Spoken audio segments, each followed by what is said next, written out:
Thank you, and thank you, Dr. Preston, for inviting us to participate today. We're deeply honored to be here. Thank you. Wynne and I are going to take turns telling you the story of what we uncovered in our research about James Monroe's enslaved community in Loudoun County. We started in 2008 as members of the Black History Committee at the Thomas Balch Library in Leesburg.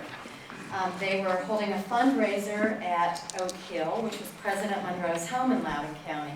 And as committee members, we wondered what was known about Monroe's slaves in Loudoun, and that started us on the path of our research, which has led us far beyond Loudoun County.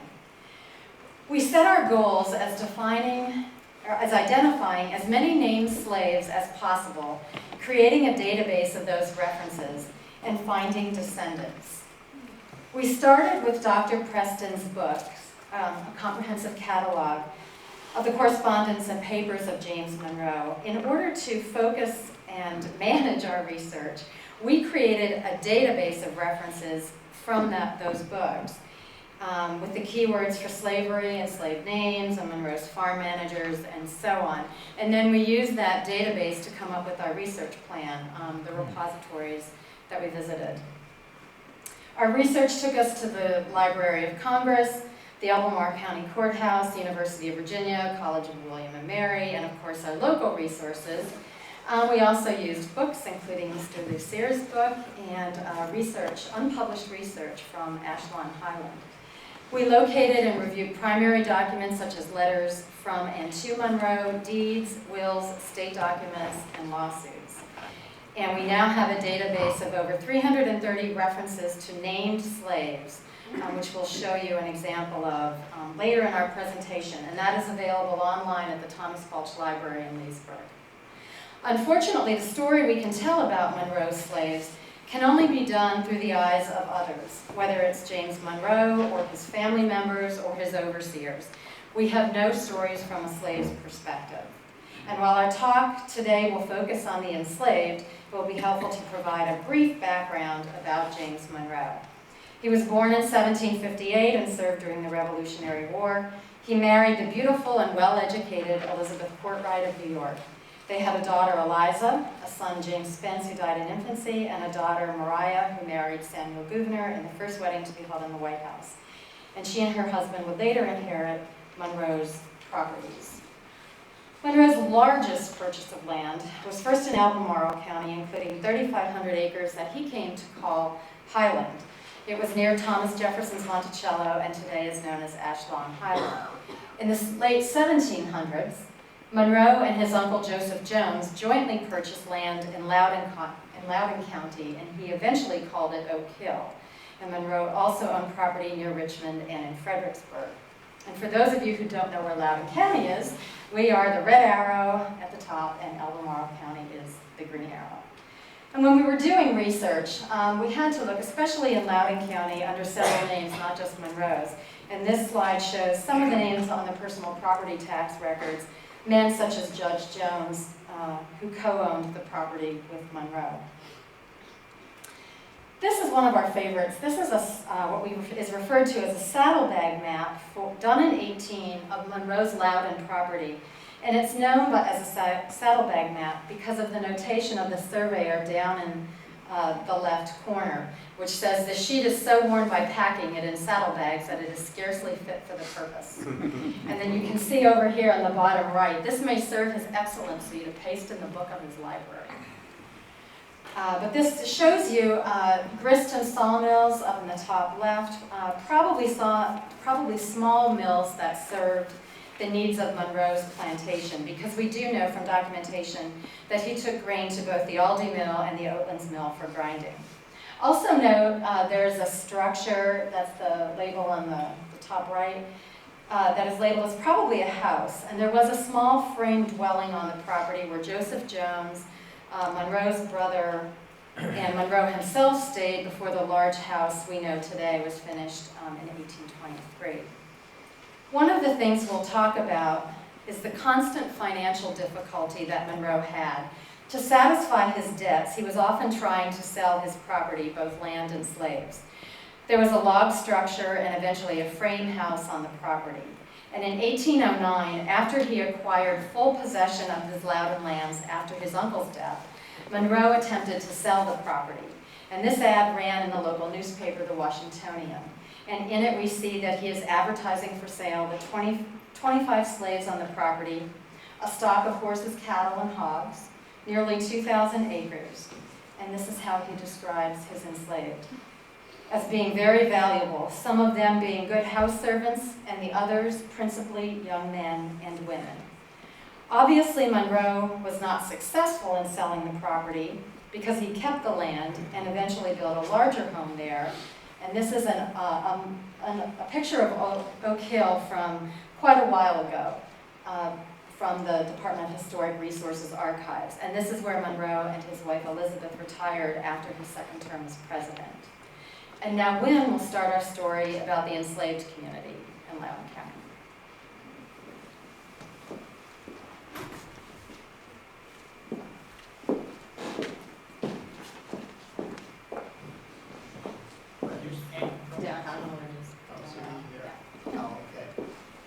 This was a quote from James Monroe in 1823 in a letter he wrote to Fuller Skipwith. And he talked about it: in the course of this long service, my slaves have increased in number, having been kindly treated, so that they amount now to about 60 or 70, young and old, male and female. I think the issue here is the word kindly. And most people, when you talk about slavery today, they don't think kindly and slavery are compatible terms. But this is how Monroe wrote late in life, and we'll talk about that. This is a listing from the 1820 census of the largest slaveholders in Loudoun County. And you see the fourth name down that's underlined is William Benton. He was Monroe's overseer at this point in time. Monroe in 1820 is in Washington at the White House serving as president. So he's not living in Oak Hill nor at Ashlawn Highland. He's at Washington, D.C. in the White House. And so when the census takers took the census, they listed the overseer as the person with the slave, but it did have overseer beside his name. And that's Oak Hill, where they're living. Just below that is Oatlands, George Carter's home, where Lori happens to work today. And it's a home that's open to the public in Loudoun County. And a little bit on the next slide, I think I'll find another famous home site in Loudoun. But Monroe, as you can see, is the fourth largest slave owner in the county. This is not large by a lot of the standards of the Deep South, the Rice Belt and the Cotton Belt. But for Monroe, he's very prosperous and has a large estate and a large number of slaves in comparison to his neighbors where he's going to be living in Loudoun. 10 years later, which is the year before his death, he's now retired as his presidency, and he's living at Oak Hill, and he's listed in the census for 1830, and at this point, he's the largest slave owner in Loudoun County. In that previous slide, it was mentioned that he had between 60 and 70 slaves, so this is 7 years after that letter was written, and he does in fact have 66 slaves according to the census takers. And you see George Carter is trying to keep track with him. He's number 2 still, behind Monroe, and eventually after he dies, his wife in 1860 will have 128 slaves, which will be the largest slave population in Loudoun County for any single owner during slavery. But further down, I think I have another overseer listed that was at Morven Park, which is the other large home in Leesburg that's open to the public. But the thing I want to point out is that Oak Hill is a private residence today, and it's not open to the public. And recently the Preservation magazine came out with a beautiful article with a number of pictures, so if you're interested in seeing more of what the house actually looks like today, you can try to get hold of that magazine. This is a breakdown by the census of the 66 slaves he had. You can see he had 34 males and 32 females. And also you can see the age category is fairly well distributed. He has quite a few young slaves, but he also has a number of older ones. So that gives you a breakdown of the age categories and the gender by that year. Now again, he's going to die in 1831, so this is just 1 year before his death. This is a little summary we did of the personal property listings. In Virginia, in the personal property listings, you pay taxes on all slaves 12 years and above, both male and female. There's one category for 12 to 16 and another for 16 to and above. We combined those, and you can see that Loudoun is the red line, that's Oak Hill, and Albemarle is the purplish line, I guess, or blue. And that's, you can see how it varies, that because he is, one of the earlier speakers mentioned, he's at Ashlawn Highland, and then he started to make a move. But he owns both properties simultaneously, and so he has slaves at each one. Lori had the earlier slide with the various owners. This isn't just James Monroe. We've actually combined other people because, for instance, for a while Andrew Monroe was running, his brother was running the plantation at Oak Hill, so that's reflected in these numbers as well. But you can see how after a certain point the blue line just ceased, and that's when he's left Ashlawn Highland and sold the property, and now all of a sudden his numbers at Oak Hill, the red line, goes to the peak. But then all of a sudden, after his death,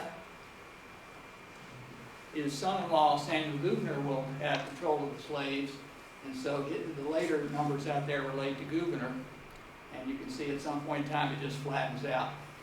So it reached a peak close to when the 1831 at his death, and then within 5 years after, it took a great dip. And I think Lori's up next.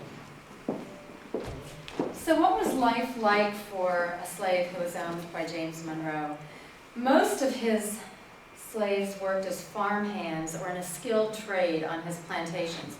One of his farm managers at Oak Hill kept a day book, and from it we learned about his farming practices. We know that he grew wheat, corn, and rye, and the slaves would have planted, harvested, and processed those crops. They cut timber, we know they sawed logs and split rails for the fencing, they constructed a barn, they tended to livestock, and they slaughtered hogs. We know from private letters to family members and farm managers that at least some of his slaves were moved between Albemarle and Loudoun as needed. This would have been for planting and harvesting and other work. And we know that some were brought to Loudoun to construct Monroe's larger home there. Being a large landowner, Monroe needed skilled workers. And we found documents that identified certain slaves by name and occupation. Tina Hemmings, or Thenia, different spellings, different pronunciations, but was one of the first slaves we were able to document by name. Monroe purchased her and her 5 children in 1794 from Thomas Jefferson. She was the sister of Sally Hemmings. And there is speculation that Tina was married to Peter the gardener, listed here, but we haven't found documentation to prove that. This other slide, we would like to learn more about Peter Mallory. He was one of the enslaved at Highland and may have constructed some of the buildings there. We know he had been moved to Loudoun at least as early as 1823 because there was an inventory that I will show you later of Monroe's property in Loudoun as he was about to hire a new farm manager. And Peter and his wife Charity are listed on that inventory. And this is this inventory is right after the construction of the big house was complete. So it's likely that Peter was brought from Highland to Loudoun to work on it. As I mentioned, Peter is of interest to us because of his carpentry skills, the structures he might have built in Loudoun, but also because there are Mallorys in Loudoun County, and there could very well be a connection, but to date we have not found one. And we know little or nothing about the other enslaved on the slide other than their occupations. Monroe generally appeared to keep the children with their mothers, and when they reached a certain age, some were trained for a trade. In a letter to his uncle Joseph Jones, Monroe mentions a boy who is working for Peter the gardener. I had Peter on that prior slide. And Monroe says he wants the lad to be put to the blacksmith trade, 1 or 2 to the carpenters, and 1 the bricklayers. And we know Monroe paid some of his slaves for goods and services made in their spare time, and Wynne will talk about that later. One of the surprising things that we found was the high degree of mobility for some of his slaves. They traveled frequently without supervision, often at great distances. In a 1793 letter to James Madison, Monroe wrote that Peter will bring the articles to your home, meaning Montpelier. And in June 1817, when Monroe was president, he wrote to his assistant in Washington, requesting him to return his horses to the property in Loudoun. And he told the assistant he could do so by one of the servants, which is how Monroe and many slave owners referred to their slaves. Monroe proceeded to give directions for sending other horses and servants directly to Albemarle. Other letters show slaves going back and forth between Loudoun and Washington. 2 letters in January 1821 discuss a slave named Hartford taking supplies by wagon to Monroe in Washington and taking items back in the wagon to Oak Hill and Loudoun. Clearly, Hartford was trusted by Monroe to have this degree of mobility. And in Loudoun, the toll collector on the Little River Turnpike kept an account book of tolls and activity on the pike. And there are several entries from Monroe's slaves named Hartford, Sam, Beveridge, and George. Given the location, they could have been taking grain to or from Aldie Mill or transporting produce to or from nearby farms. But the point is they were trusted by both Monroe and his farm manager, and they had opportunities to be away from the plantation, something less likely for domestic slaves who were confined more closely to the house and to the family. Probably the biggest factor in a slave's life was also one of the biggest in Monroe's, and that was his financial difficulties. For most of his life, Monroe was in debt, and he worried constantly about how to pay his creditors. In order to do so, he sold land or slaves or both, depending on his financial circumstances. Monroe's financial troubles were due to 3 main reasons. First, he incurred significant debt in his public life, especially when he was an overseas diplomat, cabinet secretary, and president. In later years, he petitioned Congress for reimbursement of the expenses, and they eventually agreed to reimburse a portion of what he requested. In an 1828 letter written 3 years before he died, Monroe wrote, "My land and slaves have all been sold in Albemarle, as has been the tract of 20,000 acres in Clay County, Kentucky, in satisfaction of debts contracted in the public service, and large balances still remain." A second reason that Monroe was chronically in debt was that he supported most of his family members. His brothers, in particular, were a financial drain, living much of their lives supported by Monroe. And that financial dependency started early in life. When Monroe was 30, he and a man named Larkin Stannard exchanged letters about the sale of slaves because Monroe's brother needed money. On April 4th, 1788, Monroe wrote, "I must entreat of you to dispose of those slaves for me if possible, as I want the money, or as much as can be got, for my brother immediately. Get as much money as you can down, suppose 100 pounds, and the balance in the fall, if nothing better can be done. I should suppose they were worth at least 140 pounds. And 3 days later, Monroe wrote again, "With respect to those slaves, whom I hope you have already or will be able soon to dispose of, either for cash or tobacco, I know not how to command money from my brother otherwise, for it is impossible to collect it, and he is much distressed. You will do this best as you can for me, get as much money, and give as little credit as possible for the balance." And 28 years later, Monroe is still dealing with the financial dependency of his brother Andrew. Monroe bought a 325-acre farm in Albemarle for his brother and sister-in-law and settled them there for life. And the third reason for Monroe's financial troubles was because he was an absentee property owner. His public life commanded much of his time, and he was often away from home for long periods. And he left the management of his plantation to family members and farm managers, and some of them took a lackadaisical approach to farm management. And this is shown in an 1816 correspondence when Monroe wrote, "My private affairs have suffered inconceivably great by my absence and the mismanagement of those acting for me. Yet I have always engaged men on the highest recommendations and supported them in their plans. By my absences, I sustained a most heavy loss. And in regard to one of his ineffective farm managers, Monroe wrote, I never saw for a person of some pretensions a less efficient man. For a slave, Monroe's money problems meant the uncertainty of being rented out or sold. It meant the fear of being parted from family members, friends, and familiar surroundings. The direction of their lives often depended directly on Monroe's financial situation. Another aspect of Monroe as a slave owner was the duality of his feelings for their humanity, but also his view of them as his valuable property. Monroe's correspondence often shows his feelings and concern for his slaves and their well-being, but it also clearly shows that they are viewed as the property that they legally were at the time. Their values are of prime interest when he is discussing the buying or selling of slaves, and this was especially true when his financial circumstances were dire. In 1796, Monroe and his uncle Joseph Jones corresponded about the purchase of slaves, and this is what Jones wrote. Negroes are near 50% higher than a few years past. Greatly, I think, above their worth, but the late high prices of wheat, corn, and tobacco have occasioned it. And in an 1818 letter, Monroe wrote to William Benton, who is his farm manager at Oak Hill. From this, we get a glimpse of how he values the work of the female slaves. The plan you mention of hiring women to supply the places of men, as they may spin in the winter and in bad weather, is a good one. In other words, the women often have more value than the men because they can spin when they're not working in the fields. And in two letters from 1822, Monroe shows his view of a slave's value when attempting to buy or sell.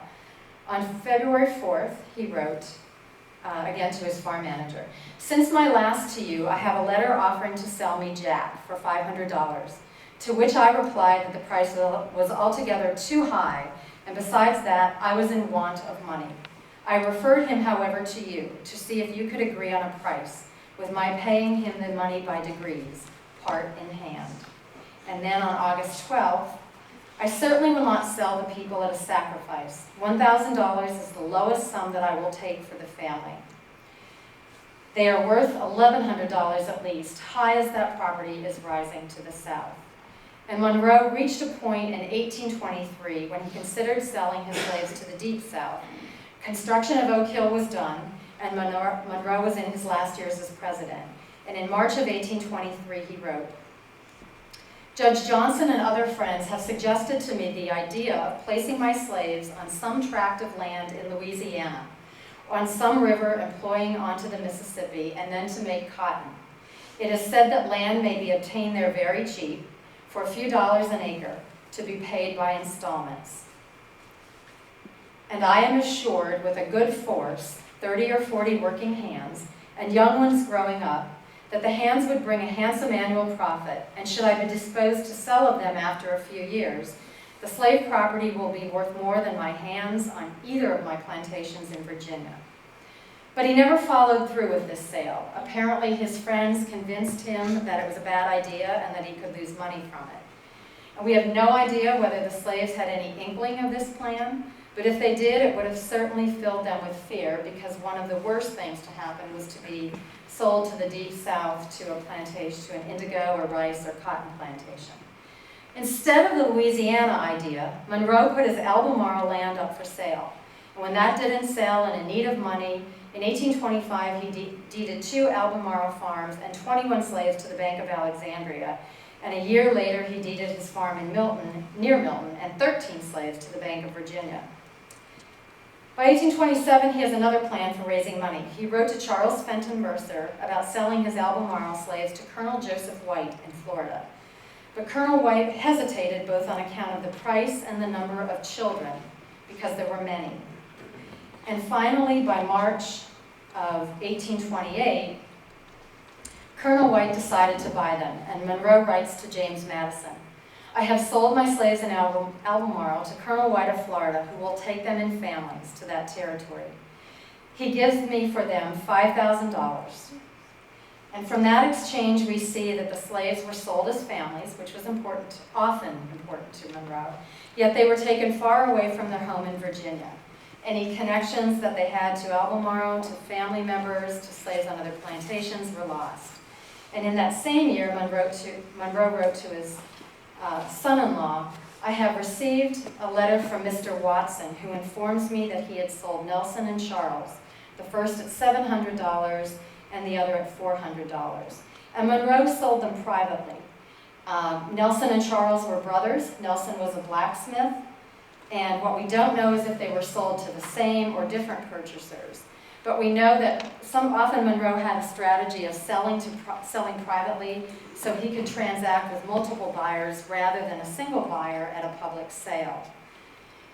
And in a letter that Monroe wrote in 1830, a year before he died, reflects this duality of recognizing a slave's humanity while discussing their value at a potential sale. He wrote, "Should I be pressed by creditors and forced to sell slaves, I should be glad to begin with Nancy, George's wife, and 3 of their children. She is a good cook and was suggested that some person at the university wished to purchase her. The oldest of the offspring would go with her. He is a promising boy of 12 or 14. The other 2, a boy and a girl, are younger. I do not wish a bargain to be concluded, for if I can avoid selling by other arrangements, I will." And in this letter we see he wants to keep Nancy and some of her children together. The oldest child is at an age when he could have been sold separately, as other slave owners certainly did. But Monroe's desire to keep Nancy and her children together is offset by the fact that he's willing to separate all of them from their father, her husband, and also clearly there were other siblings. After Monroe's wife, Elizabeth, died in 1830, he moved in with his daughter Mariah's family in New York City. He was not in good health, and his daughters felt it would be better for him to be close to one of them. And writing from New York in March of 1831, 4 months before he died, Monroe said, "I am compelled to sell my property in Loudoun, which I have advertised. The advertisement comprises all but the slaves, whom I wish to sell at private sales and families." And so in the end we see Monroe is still recognizing the humanity of his slaves and the extent that he wishes to keep them together in family groups, but at the same time he felt he could make more money by selling them at a private sale where he could negotiate with the buyer. And so let's talk about what we've learned about specific slaves. One of our goals with this project was to document as many named slaves as we could, and we were able to do that, as I said, through letters and deeds and so forth. This is a transcription of the inventory of Monroe's slave, actually it's a partial transcription, of Monroe's slaves done 5 years after his death. And unlike many slave inventories that we've both come across in our research, this shows the last names of slaves and their ages. And this is an 1820, this is more of the transcription 5 years after his death. And these are some names that are very common in Loudoun County, but so far we have not been able to make a connection to descendants. And this is a great document. I think the lining up of the transcription is off, but this is a great document we found here in Fredericksburg at the museum. It is an 1823 inventory of Monroe's servants, stock, and plantation utensils, written by the Oak Hill farm manager as Monroe was about to hire a new farm manager. And it was helpful because it often shows last names, and it shows occupations. And so there's Peter Mallory again at the top. I was talking about him earlier, and another gardener. It was documents like these, plus letters to and from Monroe, that supplied the entries for our database. And as I mentioned, it contains right now over 330 entries. We hope to continue adding to that. The database is available at the Thomas Balch Library's website. And it's our hope that data will be of use to other researchers and to descendants of Monroe's slaves who are trying to locate primary sources about their ancestors. There are 2 main reasons why our search for descendants has not proved fruitful so far. First, the inventory of Monroe's property was done in 1836, but the estate wasn't settled until many years later. And the second problem is that many in the inventory were elderly and would have died by 1870, the first time they would have been recorded in a census. These are some of the fields that are listed in the database, first and last names, the approximate age and year recorded, and so on. And here's just a I extracted some of the fields, not all of them. But we tried at one point to show what the entire database looked like, and it was just unreadable, so we just extracted some of the fields. But you can see here, in trying to make a connection, you'll see at the top John Baker, and we found 3 references to John Bakers. And the one with the red arrow at the bottom, 4 references to John Baker. The one clearly at the bottom is a different John Baker because of the age, and because we know he's Mima Baker's child, so he can't possibly be the other 2. But Mima Baker also has a child, Sally, and these entries came from the 1836 database. And the reference to Natus Berryman in the bottom is another of particular interest to us in Loudoun because there is an African-American family in Loudoun by the last name of Berryman. In that 1870 census, there is a Berryman who fits the age of Natus here in this inventory, but their family history, their oral history just doesn't take it back that far. So far, we've not been able to make that connection. And as I said, the database is available online at the Thomas Welch Library website. So I've just talked about the economic side of Monroe's ownership of slaves, but there's more to the humane side as well, and Wynne is going to finish up with that.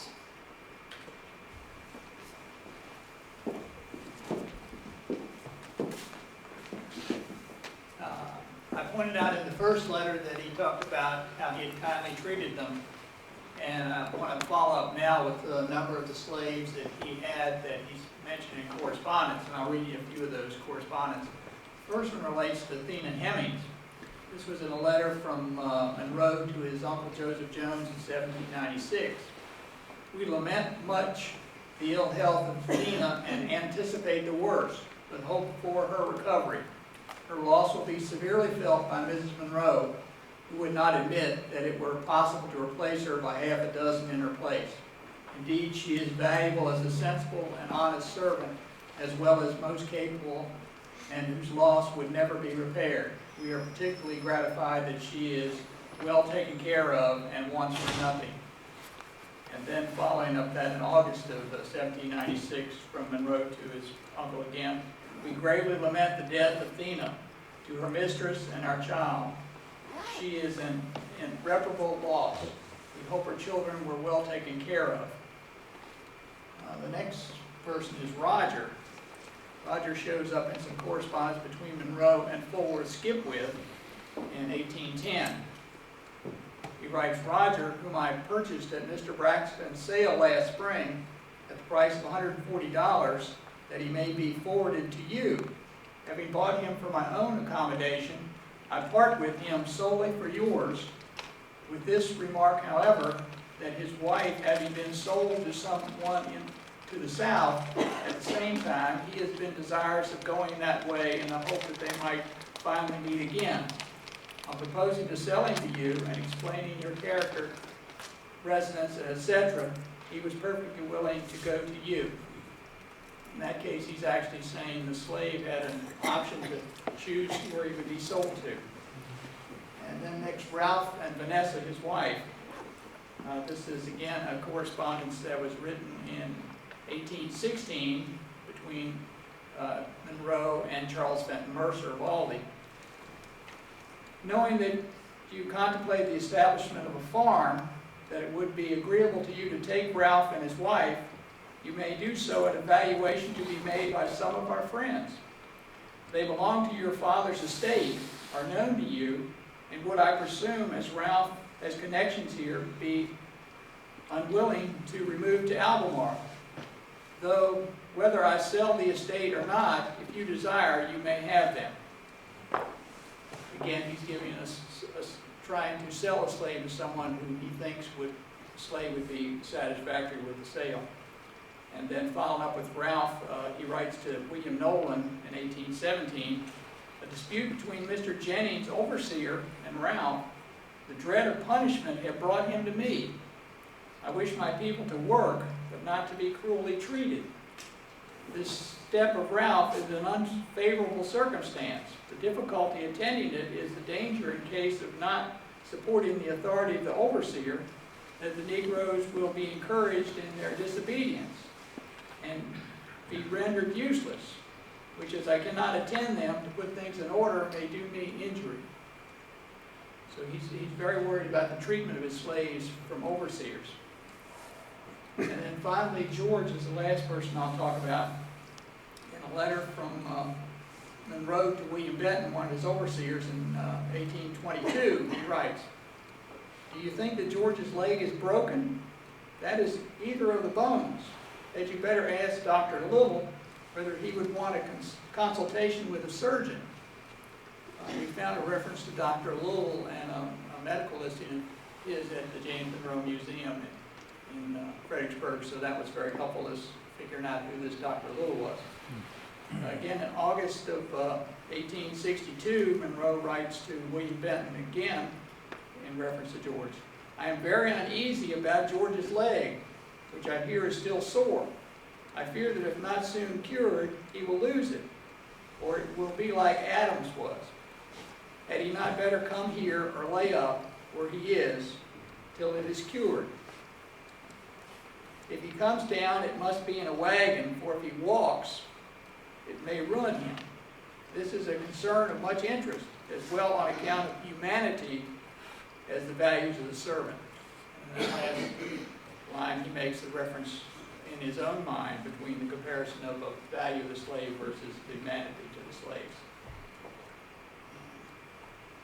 This is a comment that we've quoted from a Virginia Historical Magazine article written in 1993, which is an excellent article, and I recommend it to you to read if you have not.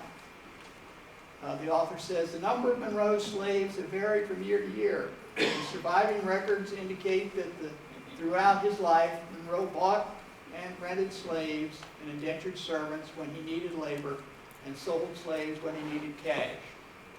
Without overstating the obvious, Monroe simply considered his slaves valued property and dealt with them from this perspective."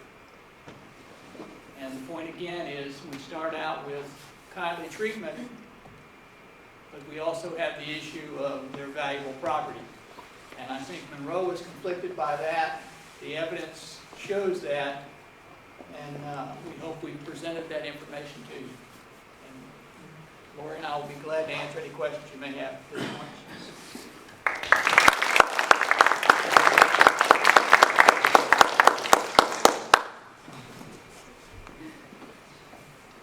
Yes, Jim? Yeah, Monroe's properties are often encumbered by mortgages, as we would call them. I don't think they use that term, but in other words, the banks held sway. And so the slaves as property were also part of that mortgage. And I wonder, did you ever come across instances where the slaves might have been mortgaged separately from the property? We have not come across any of that. We did go to the courthouse in Albemarle County and got some good information listing slaves that were mortgaged along with property. And it also gave us some relationships and some occupations from finding that, but not as far as separately listing. They were included in part of the indebtedness. But again, for him to be able to sell those slaves would require the lender to release the lien against the slaves before he could even sell them. So back to Monroe's situation, he could not sell them, nor could he emancipate them or give them away as long as he had liens against them. Wynne? I have maybe seen some references to just mortgages on slaves, so I'll see if I can dig around and find it. If I do, I'll send them to you. All right, thank you. Yes?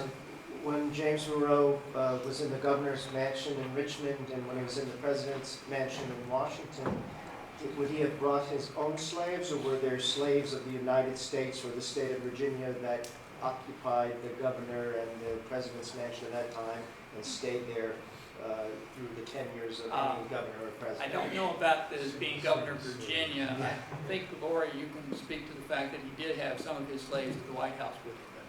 He did, and I mentioned some of them. There was, Hartford was going back and forth. I think George was there for some period of time. Trying to think of another name. It might be probably referenced in the database if I could look it up. But So it was George that hurt his leg? That was that? it's probably the same George. Don't necessarily know. But these would all be personal Yes. slaves of the Yes, family, yes, because yes. the president was responsible for his own household in those times, and pretty much, I believe, for the governor's residence too. And there's some good research on George Washington taking the slaves up to Philadelphia, where they've now done an interpretation of the slave quarters from the president's house, right by Libertyville. And then in Annette Gordon Reed's book on the Hemmings of Monticello, the Hemmings that were brought to the White House, partially ones that he had trained to cook, especially. I think that as slavery became less acceptable nationally, I think there was more of a movement to, let's say, have white servants at the White House rather than using slaves. So I think, but I don't believe in Monroe's time there was that concern. But as you get closer to the 1850s and 60s, then you've got a bigger concern as far as the public image of having slaves serving in the White House. Gentlemen? I would just point out that politically, it wouldn't be feasible for the United States to have specific slaves at the White House. What happens when the Adams come in from Massachusetts and don't own slaves and don't want slaves? What do they do with the slaves that are in the White House? They So it were wouldn't make any sense. The United States of America owns slaves or the White House. Yes. When, excuse me, can I follow up on that? Sure. I heard a lecture recently, I think maybe, Brooke, does Gene talk about this? About how many, the United States being one of the largest slave owners in the country, because as slaves, according to law, when slaves were freed from slave ships, they became the property of the United States government, and frequently they were either sold off, but frequently they were employed as government laborers. I think Gene Smith, who was here this morning, has written about it. I'm trying to remember this, but that has figures on how many slaves the United States government actually owned, and it made them one of the largest slave owners in the country. And there was quite a large slave market right near the Capitol that people wrote about being able to smell the stench of the slave market from the steps of the Capitol in, what, 1840s or 50s, I think? I'm glad that you sought to have some balance in the presentation, and that you started to also say in the beginning that, obviously one may not find slavery as and a master as in true benevolent kind of interaction. But here's a question. Did you find among his slaves if there were any mixed race slaves? Or anything like that? I mean, not necessarily representing his experiences with them, but... Just in, pull up, see if I can find something from the database here. References to mulattoes versus blacks, yes. I guess I don't have something, I won't go through all those slides again, but in that regard, yes, but that's it. I can't think of another. I don't recall much about that, but I obviously know with Thena Hemmings that the Hemmings' father was a white man, so yes, there would have been mulattoes. Was the full sister of Sally Hemmings, which was a Yeah. And you heard the stir in the room when you mentioned the Hemmings. I mean, that probably has happened to you before in presenting this. Was there any, is there any evidence or correspondence or any interaction at all between Washington and, between Monroe and Jefferson regarding any of the Hemmings individuals that wove in and out of their lives and Not that we came across. The only one was, I'm trying to think of the year, I can't remember, it's on the slide, but when Monroe bought Tina and her children, I guess the payment wasn't made back to Jefferson, and so there was some correspondence for several years about needing to pay for the children, but Tina died within several years. There was some of that going back and forth about the payment to Jefferson, but that was it, that we've found so far. I know that there is a researcher in Charlottesville who's been trying to track what happened to Tina Hemmings' children, but so far nothing's been uncovered that we know of. Does he ever make, as far as you know, any reference to his own slaves, or any connection at all between his own slaves and what he had to do after Gabriel's rebellion and having to execute? In reference to his own slaves? Or is there any, One of the things when Lori and I started this project, we knew about Gabriel's rebellion and his role as the governor. I told her I wanted to stay clear of that because his actions to other people's slaves don't necessarily show how he truly believed. I said, I guess sometimes as a public official you wonder if comments they may make are self-serving or for political ends. Now, I'm not trying to denigrate James Monroe, but I was concerned about that, so we looked more at his own slaves and how he related to them. But I think the question is trying to get, did he send any instructions to his overseers saying, you know, there's a problem here, make sure, you know, that you keep the Again, slaves we that never or saw any anything in the connection, or if he correspondence. made any mental connection at all? Because Yeah, I never saw Yeah, any we- correspondence. No, not that we've done. Yes, sir. Did Monroe ever consider emancipation for any of his slaves? What was the question again? Did Monroe ever Oh, consider emancipation? for any of his- Again, I never saw anything in the correspondence, so one of the things that Lori asked us to look into, and I think she did some research on it, and I tried to do as well, was he was the vice president of the American Colonization Society after his presidency, but he was one of 12 vice presidents, and it was more of honorary. Charles Fenton Mercer, who was his friend from Aldi, was a big proponent of that and one of the leaders in that organization.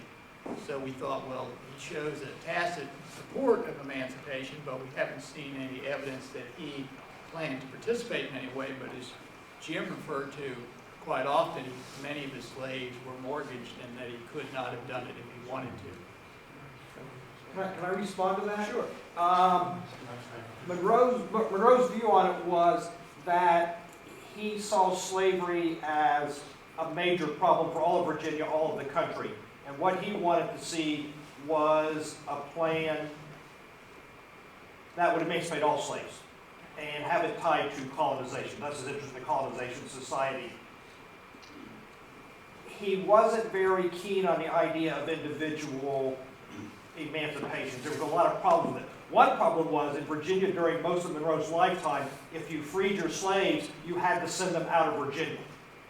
Even if you wanted to free your slaves and employ them as higher labor, you couldn't do it. If you freed your slaves, they had to leave Virginia, which then raises the question, well, you free them, what happens to them? Where do they go? What do they do? And talking about the morality of all this gets really, really touchy, but it does become a moral question. If you free your slaves and you are simply packing them up and sending them off to who knows where,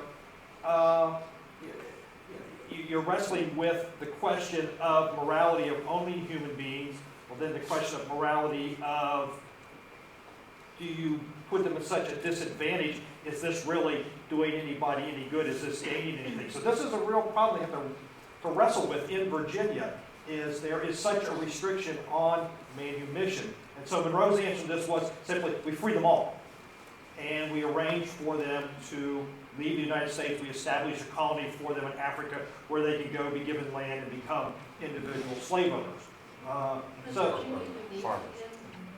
No.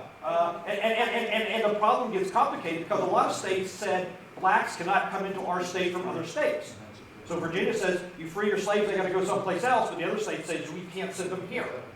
So it really gets into a complicated issue of how do you go about manumitting slaves if you want to. I think your point is very valid. Most people are very familiar with the Nat Turner revolt, and that occurred in the 1830s after Monroe's death. But because of Gabriel's rebellion and another rebellion that occurred very early in the 1800s while he was governor, a lot of these laws restricting this emancipation were passed because there was a real concern that free Negroes might encourage slaves to revolt. And so they were trying, because you had all the problems in Haiti with the rebellion in Haiti. So I think that was another thing that was on the minds of the people in Virginia, that they thought if there were free blacks, there's going to be a continuing problem with slaves that we do have. And just as a footnote to that, if I recall correctly, one of the elements of the conspiracy that Gabriel was involved with was was the attempt to kidnap Governor Monroe. Correct. And so, given the reactions, as I remember too, there were executions, there were also commutations and lighter penalties, and try to curtail some of the bloodlust, if you will, in that. But it was interesting that within the whole scheme of it, he was an actor, unknowing at the time in what was planned. But one of the issues there, clearly in the book on Gabriel Rebellion, written, that he talked about the fact that Monroe wanted to cut down on the executions, that they were gathering up blacks all around Virginia that they thought may have been aware of or participated in executing them.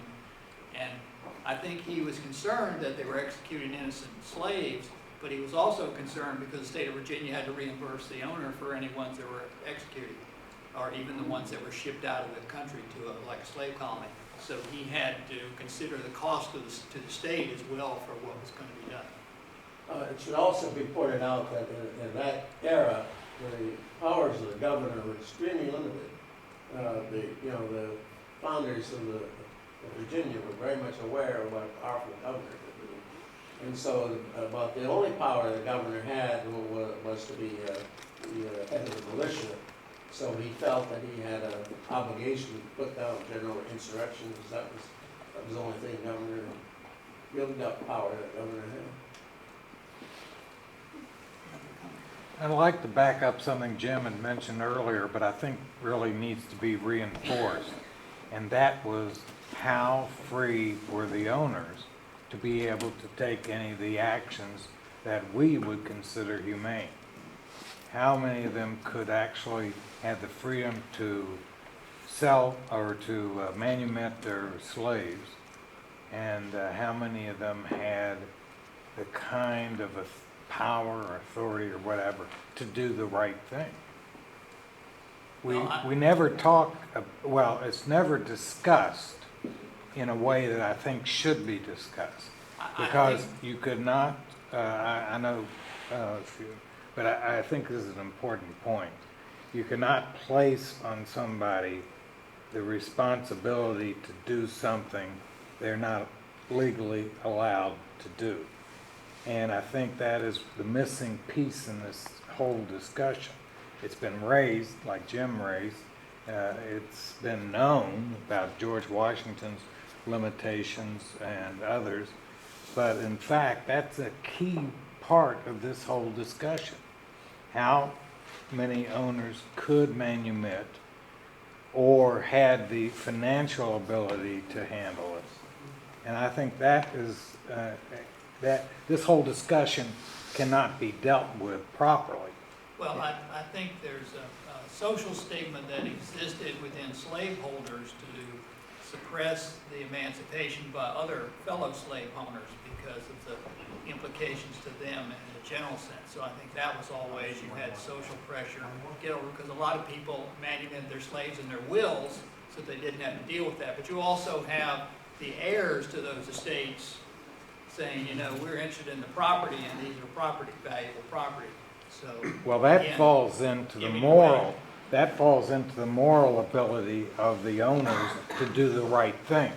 What I'm talking about, the legal restrictions that would have kept them, even if they did not want it or did want to do it. Who put the legal restrictions on them? It was all the slave owners in the assembly who repeatedly passed very harsh slave codes to prevent these very sorts of things.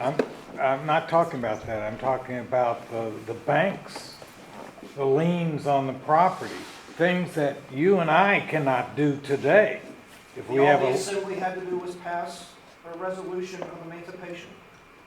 Well, that was, and they discussed it many times, and many times they rejected doing it. well, that was one of Monroe's approach to the colonization idea, even though we find it abhorrent today. But the idea was creating a way to overcome these issues. But legally, if you don't have the authority to sell your own property, as we see in today's life, where people have liens up the kazoo and can't do what they want with their property because they've got indebtedness. Well, So Wynne mentioned the laws getting tougher. And I talk about, because I work at Oatlands, Robert Counselor Carter all the time, who in 1791 set up a gradual emancipation plan for his slaves. So the laws did change. He was able to do that in 1791, and they did get tighter. He We have had- one more question. Well, just 1 second on that. You're skipping over my point. Carter could do that. He had the legal authority to do it. Not everyone did, and that's the difference. That's the point. Carter's a good example of a man doing the right thing when he had, the legal authority to do it. So that's doesn't fit my problem. This issue with Monroe, Jefferson, Washington is a multifaceted issue because you did have the political side to it, you had the economic side to it, the financial. We're looking at a young nation. First of all, let's go back to the Declaration of Independence, where Jefferson had listed that as part of it, and the only way to get it to pass was unanimous, so he was told to remove it. Remove slavery from the Declaration. Well, it's the thing is because it was more than just a moral issue. It was also, we're looking at now Monroe during his time had a nation that was still burdened with a lot of the debts from the American Revolution, and there was no system put in place for them to wean off of slavery. Yeah. Yes, they wanted to. Yes, they knew it was the right thing. But you're also looking at someone like James Monroe, who was in debt almost all of his later life. How do you come off of that when that is your means and there's no other way laid out there for you? And all the rules, all the laws are keeping you from doing that. It was a process that was going to take time. Yes.